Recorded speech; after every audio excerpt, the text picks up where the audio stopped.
யானைக்கும் நண்பர்கள் கிடைத்தனர். ஒரு காலத்தில் அடர்ந்த காடில் ஒரு பெரிய யானை வசித்தது. தனியாக இருந்த யானை காட்டில் நண்பர்களை தேடி அலைந்தது. முதலில் அது ஒரு குரங்கிடம் சென்றது. "நீ நண்பனாக இருக்க முடியுமா?" என்றது. ஆனால் குரங்கு, "நீ மரங்களில் ஊஞ்சலாட முடியாதே, நான் உனக்கு நண்பனாக முடியாது" என்று மறுத்துவிட்டது.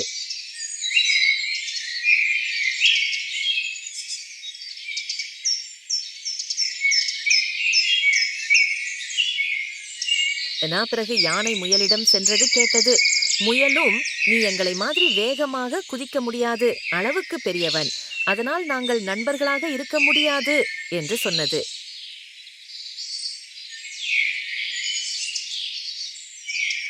அடுத்து ஒரு தவளை, "நீ குதிக்க முடியாது, எனவே நண்பனாக இருக்க முடியாது" என்று கூறியது.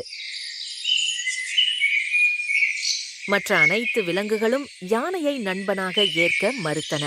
ஏமாற்றமடைந்த யானை தனியே தவிர்க்கப்பட்டதாக உணர்ந்தது. அடுத்த நாள் காட்டில் உள்ள அனைத்து விலங்குகளும் பயத்தில் ஓடிக்கொண்டிருந்தன.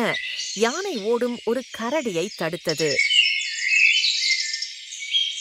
கரடி, "ஒரு புலி எல்லா விலங்குகளும் தாக்கிக் கொண்டிருக்கிறது" என்று கூறியது. யானை அப்புலியிடம் நன்னடத்தையுடன், "தயவு செய்து இதை நிறுத்து" என்று கேட்டது. ஆனால் புலி, "நீ ஒதுங்கி நில்" என்று கோபமாக பதிலளித்தது.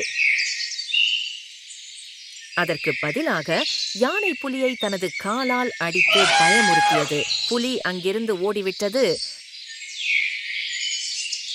அப்பொழுது மற்ற விலங்குகள் யானையின் அன்பையும் தங்களை பாதுகாக்கக்கூடிய நண்பன் என்பதை உணர்ந்தன. கதையின் நெறி: நண்பர்கள் எந்தவிதமான உருவம் அல்லது அளவாக இருந்தாலும் பரவாயில்லை, நட்பு உணர்வே முக்கியம்.